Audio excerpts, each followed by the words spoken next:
There's always a need somewhere. If you're comfortable, then perhaps then it's time to get uncomfortable. On May 24th, Super Typhoon Mawar struck Guam. The last super typhoon that struck us was 20 years ago. Rated at 130 miles per hour sustained winds, with gusts up to 150 or even 175. The aftermath was the worst part. Being without power, without water, with roads impassable, no electricity to power the traffic lights. We heard many people have been praying for God to just move. The storm was downgraded to a Category 4, and it moved north and skirted the edge of the northern part of the island.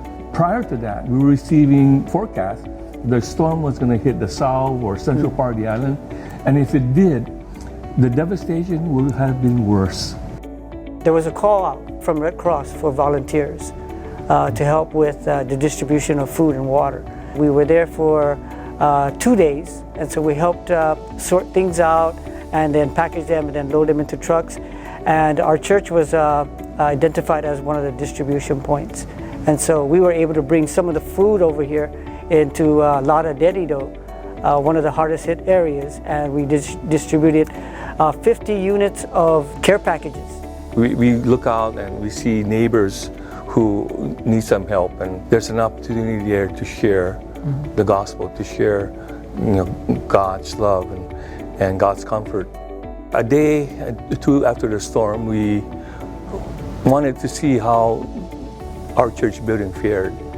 We came here and there's no structural damage, thank God, but there's a lot of flooding. We had some damage to the air conditioning unit. This was a Friday afternoon, and we said we got to get this church prepared for Sunday. The expectation was that God was going to show up and God was going to fill the needs of the people. It was important for us as pastors and the leaders of the church to get together and show the people that God has not forgotten them. The part that really hit deep with me was to see people who came from everywhere, homes down, lost everything, come to church and honor God.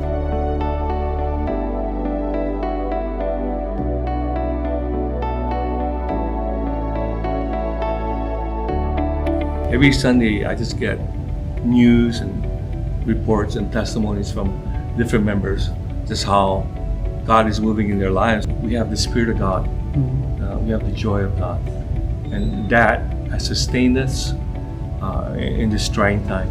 We stand here ready for whatever God has purposed us here for. We do want to share the gospel, that there is hope and that there is a better way and there is a better life to come.